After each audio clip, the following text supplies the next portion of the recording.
Hi friends, welcome to RS allrounder. இன்றைக்கி நம்மளோட YouTube சேனலில் தக்காளி துவையல் தாங்க செய்ய போகிறோம். இது ரொம்ப சிம்பிளான ரெசிபி. ரொம்பவே குறைவான பொருள் வச்சு ரொம்பவே குயிக்காக செய்யக்கூடிய ரெசிபிங்க. டேஸ்ட் வைஸ் ரொம்பவே சூப்பராக இருக்கும். இது இட்லி, தோசை, சாதம், சப்பாத்தி எல்லாத்துக்குமே ரொம்ப ஆப்டாக இருக்குங்க. பிகினர்ஸ் கூட இந்த ரெசிபியை தாராளமாக ட்ரை பண்ணலாம். ரொம்ப குயிக்காக செய்யக்கூடிய ஒரு ரெசிபி. இப்போ வாங்க இந்த ரெசிபி எப்படி செய்யலாம்னு சொல்லிட்டு வீடியோக்குள்ளே போய் பார்க்கலாம். இந்த ரெசிபி பண்ணுறதுக்கு ஒரு பேனில் ஆயில் ஆட் பண்ணிக்காம 1 டீஸ்பூன் கொத்தமல்லி ஆட் பண்ணிக்கோங்க. இது கூடவே 1/4 டீஸ்பூன் வெந்தயம் ஆட் பண்ணிக்கோங்க. இது கூடவே 1/2 டீஸ்பூன் ஜீரகம், 2 வரமிளகாய் ஆட் பண்ணியிருக்கேன். இது எல்லாத்தையுமே நம்ம நல்லா ட்ரை ரோஸ்ட் பண்ணி எடுத்துக்கலாம்.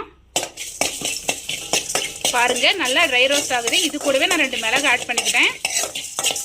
பாருங்க, இது லைட்டாக நிற மாதிரி வருது, நல்லா வாசனையாக இருக்குது. இப்போ இது ஒரு பிளேட்டுக்கு மாற்றிடலாம். நல்லா ரோஸ்ட் ஆயிடுச்சு. இப்போ அதே பேன்லேயே தேவையான அளவு ஆயில் ஆட் பண்ணிக்கோங்க. எண்ணெய் நல்லா சூடாகட்டும். இது கூடவே நான் 3 மீடியம் சைஸ் தக்காளியை கட் பண்ணி வச்சுருக்கிறேன். நீங்கள் தக்காளி உங்களோட தேவைக்கேற்ப எடுத்துக்கோங்க. ஒரு 5 பல்லு பூண்டு ஆட் பண்ணிக்கிறேன். கொஞ்சமாக இஞ்சி. இது கூடவே 2 பச்சை மிளகாய் ஆட் பண்ணிக்கிறேன். நம்ம ஆல்ரெடி 2 வரமிளகாய் ஆட் பண்ணியிருக்கிறோம். மிளகாய் உங்களோட காரத்துக்கேற்ப ஆட் பண்ணிக்கோங்க. இப்போ இது நல்லா வதக்கி எடுத்துக்கலாம்.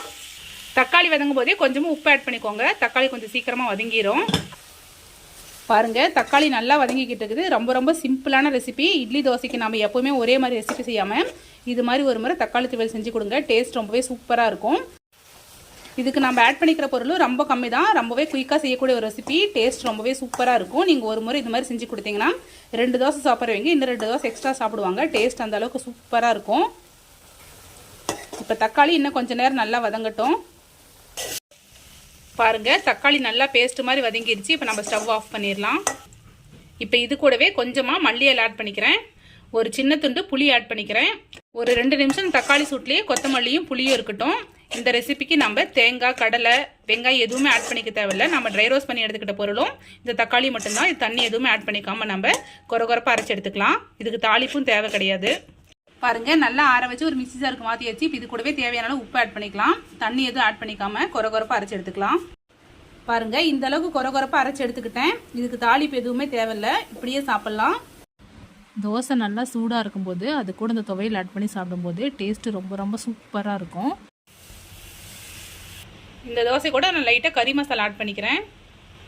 வீட்டில் தோசைக்கு இட்லி பொடி இல்லாத டைமில் இது மாதிரி ட்ரை பண்ணி பாருங்கள். டேஸ்ட் ரொம்பவே சூப்பராக இருக்கும். இப்போ இது கூட நம்ம லைட்டாக ஆயில் ஆட் பண்ணிக்கலாம். நல்லெண்ணெய் இல்லைன்னா கோகனட் ஆயில் யூஸ் பண்ணிக்கோங்க. டேஸ்ட் ரொம்பவே சூப்பராக இருக்கும். இந்த மசாலா மேலே அப்படியே ஒரு டீஸ்பூன் அளவுக்கு ஆயில் ஆட் பண்ணிக்கோங்க.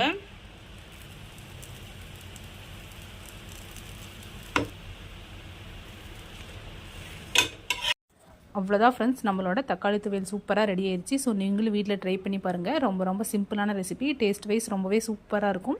ஸோ ட்ரை பண்ணி பார்த்துட்டு எப்படி இருக்குன்னு சொல்லிட்டு மறக்காமல் கமெண்ட்டில் சொல்லுங்கள். இது மாதிரி simple recipes and lunch box recipes videos நம்மளோட சேனலில் ரெகுலராக அப்லோட் பண்ணுவோம். இது மாதிரி வீடியோஸ் வேணும்னா நம்மளோட ஆர்எஸ் ஆல்ரவுண்டர் சேனல் மறக்காமல் சப்ஸ்கிரைப் பண்ணிக்கோங்க. இந்த வீடியோ உங்களுக்கு பிடிச்சிருந்தால் லைக் பண்ணுங்கள், கமெண்ட் பண்ணுங்கள், மறக்காமல் உங்களோட ஃப்ரெண்ட்ஸ்க்கு ஷேர் பண்ணிக்கோங்க. Thank you friends. தேங்க்ஸ் ஃபார் வாட்சிங்.